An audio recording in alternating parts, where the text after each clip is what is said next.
All right, well here we are. We got the electric fencer here. This is a solar one. I also have a 15-mile fencer there in the garage, barn, whatever you want to call it. I got the electric fencer inside the catch panel. So this guy here, hook him up. It's not on. Don't worry. I don't play with these things. I don't like being shocked. So this here is a Patriot solar fencer. Thank you, Zach, and Miss Angie for letting me borrow this. Data Mars. But these things are pretty cool. They'll put out a good shock, especially since I only have maybe, I think it's, those panels are 10 feet each, so that's 1, 2, 3, 4, 5, and then that's about 8 foot, so about 58 feet there, 58 feet here, and this is 3 panels across, so that's 30. So 130, 140, 150 feet of fence, all on this one solar panel charger. And I mean, it's a cloudy day and it's rocking. I ain't gonna touch it. I forgot my fence tester. It's actually not a fence tester. It's a fault finder by Gallagher. I bought it at the local feed store, and that thing cost $130 something. A couple years ago, it was about $60. So get it while you can. All right, so I have that guy there. These things are cool, man. Look at it. It's sitting on top of this T-post I stuck in the ground there. And let's go look at the rest of this. So I think, yeah, we showed you the cattle panels with the kids that we stuck up. This is just a catch pen, a holding pen. We're gonna keep these calves in here for a couple days, just in this little area. It's gonna be 7 calves. I'm gonna put the water right here. And if I have to, I'll dress this up with maybe another wire coming across. You can see that gap. They're 500 to 700 pound calves. And I assume they aren't going to be trying to jump that wire, especially with the water there. But I'm going to put their water underneath there, and that fencer's on. I'm going to go ahead and go turn it off because I don't like touching fences. Growing up on a farm, crawling under fences, and peeing on them, there's always that. But I think I did that one time in the dark on accident. So you learn to not ever want to get shocked. So there you go. It's off. Boom, off. And so I'll show you how we're going to do this with the calves. We'll back up to right there where that gate is. You can see my truck on the other side of the gate. So we'll back up with the cattle trailer right there to that big fence. And that opens up towards me. That's where it pivots, and it'll open up to here. And this is the gate that the nice lady let me have. It's beat up, but it'll hold calves in, especially with this electric fence. And I put this here. I'm using braided wire on all this. I could have put high tensile, but it's not going to be permanent or even semi-permanent. So that right there is a good way to get in and out, and for them to learn. They've never seen braided wire, so it's running along there. Like I said, that's going to be where I'm going to put a water trough right here, and all it is one of these white barrels that I got for free. Look on Facebook Market or Craigslist. Lady was just giving that away for free. I'm going to cut it in half, and I'm going to put a Job float in there, and that'll take care of it. 25 gallons, 25 to 30 gallons, that'll take care of the calves. So they'll have this area to kind of loaf around in, and then the ducks will hang with them. 34 ducks in here. And then, well, let's see, what else? During the cold weather rain, I loaded all these. 50 bales, and it's blue stem. Got it from a young man. He's probably about pushing late 50s, mid 50s, and he helped me load these up on my truck, and then I unloaded them over here. It took me 2 trips. Had that truck driving down the highway looking like the Clampets, but that will feed my calves for a good while, and I'm going to spread that out on the ground. That right there is a good reel. Can't remember what they're called, but it is cool. It's a geared reel. And that guy will crank. And so I have that around there. Got a Gallagher fence pole in. That reel came from PowerFlex. So did the wire. And then those things come from PowerFlex. They're great to use. They're step-in posts. Nice sharp point on them. And of course the T-posts are from probably Tractor Supply or something. But if you see this orange thing on the back, I think we already talked about the lock jaws. But you see how that goes? You can wrap it around there. So it's on the back side of that T-post. And there's the fencer keeping it hot, and that one goes on the back side of that T-post over there. And there's another one right here that goes in front of the T-post. You see how it just clips on with all those different, and that T-post is a little crooked when you put it in because I hit a rock. You see that how it's clipped in there? It's not all the way on.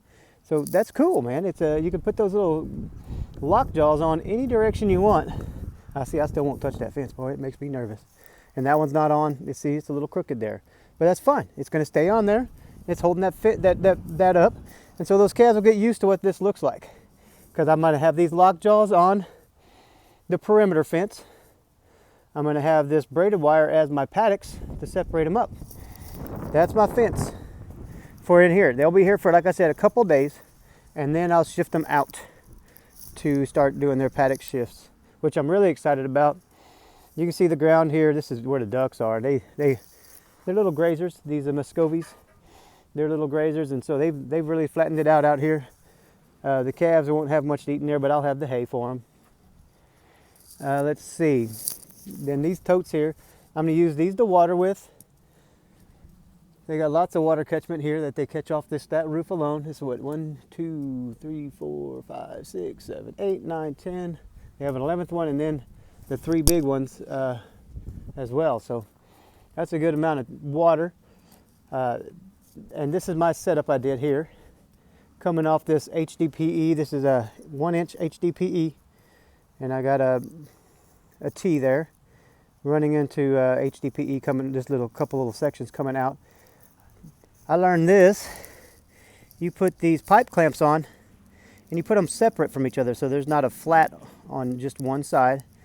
And I also had the thread going so it's squeezing one way and squeezing the other way. This here, the only thing I could find that would go into this HDPE, it's got the little sawtooth looking thing in there. I shoved that inside there, and then that was able to connect to this 3/4. And then I got a shut-off valve for going to the totes, and then I spliced into it another 3/4 going into just a coupler here, brass fitting for the hose. And then I got a hose right there, so when I found it, because these guys need to be put into a, what do you call it, a chain kind of thing. I forgot, it's not a cherry chain, it's something like that, some type of chain. I'll link them all together. That way all that water can be pushed out. And there's also a pressure pump right there that we can add pressure to it. That Job float that I have needs to be used with the pressure.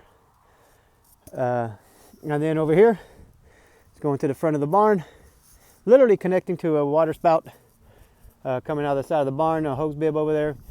And that will be city water that I will use as well. I'm also thinking about possibly putting a filter on here because I like to keep the microbes inside the guts of the calves working appropriately. So I'm going to shut this off because eventually, it's probably here today, I'm going to come through and tighten all these up with the open end wrench there, and I will go through everything, and then I'm going to turn it on and check for leaks. And this here is going all the way down to the bottom, and down there, I don't know if you can see that down there, that little red, that's the tent where the kids play. And so right there, that's my fence, and it runs all the way across the property, way over there and way over there. Had a guy come out today, give me a quote for possibly clearing the paddock lanes with one of those cedar eaters. Yeah, I don't think it was terrible, but he wanted $1,600 for a day of work, $200 an hour. And he was going to use that cedar eater to kind of clear my lanes. But the landlord, she said that they would be more than happy for me just to rent a Bobcat or mini dozer or something like that, and me to kind of work through all this stuff. Oh, terrible. But as you can see, there's a lot more places that look like this than like this on the property. So, and that still isn't the greatest because you can see a lot of dirt underneath it. And that's what we're going to be working on, is getting those calves to come stomp down some of this and eat a third of it and then move. We're going to be moving slowly in some places, fast enough. See this here? This is not big at all. And they probably won't even eat that, but they'll step on it. Get some of that good stuff going, get some of the biome in there. Hopefully get a little good bacteria rolling and get them to start eating. See, look at all this. This is up on top of that hill. And it's all just a coming up. I'm kicking through these darn things everywhere. If I have to, I'll pull all these up with that mini excavator that I get, or whatever else, but I cleared out a path. Hillary and I came over here with the kiddos and we cleared out a path. I'll show you that and how it's going to be set up so that these calves get, I'm going to put an acre paddock at a time, and then I will also get, let me zoom back out a little bit. There you go. You're going to get an acre paddock at a time, like I said. Where's that? There you go. This is going across the lots here so I can figure out how big this is going to be for you. So every 100 feet on this property is an acre. But I'm going to separate those acres into quarter acres. So I'm going to really keep these calves tight for some managed intensive grazing. They'll probably move twice a day. If they got plenty of grass, they may just move once. But we cleared that way and went down that way. And that's kind of what we're doing right now. I'm clearing these out. I'll get that little mini dozer. I'll get a little bobcat, something like that, to come out here and help clear out a little bit more, and keep that for about a week and get to work, and you'll get to see some of that action going on. And we'll be seeing how these calves do. I'm excited. We're getting them in about a week, a little less than a week. What is today's Friday? We're getting them, driving up Tuesday to San Angelo, pick them up at my dad's place, and then we'll drive back the next day on Wednesday morning, and they'll be in that catch pen. And here's what Hillary and I went through and cleared out a bit. You can see here, right there. So the fence is going to curve. This is what is great about that temporary fence. It's going to curve around this, so you can see we cleared out a little path through here. You can see what it did look like that junk there. And you can see this ground. That's what we're going to make it look like a lush field from Greg Judy, right? So there you go, white pole there, and there's also a water spout under the pole. And you can see where Hillary mowed that down, and then we came up this way, and we're going that way. You can see the clearing, and we're going just to the left of that. There's a brush pile right up there. Let's see, zoom into there. You can see that brush pile down there. There's a pole right there, and that's where we'll connect. And we'll do that over and over and over again throughout this whole property. So that's my next task after I check this water today. Electric fence is ready to rock. The catch pen's ready to go. And the, ooh, look at that little arrowhead. I bet Mason would be interested in that. Where'd he go? Right there. There he is. Look at that. I wonder if that's a real one. Dang near a real one. Looked like the base was broke off, but I don't know if that was ever worked or not. What do y'all think? That looked like that was worked? Okay, well, let's see. So I need to go along and tighten all these by hand. I don't have the wrench on me right now. I probably need a bigger one. You see how that 1-inch pipe going into that coupler there. So if you look here, these are called Plasson, Plasson. You can read the top of it there maybe. Plasson. And what happens is that opens up and you can shove a male end into that, and water comes blowing out of that little pipe that you shove in there. And so we have those all the way up and down the line, just down that way too. And so we're almost in the middle of the property here, but I have all these in. I'm gonna tighten them, check for leaks, and we're gonna get a trencher, bury this just a little bit. It doesn't have to go too far.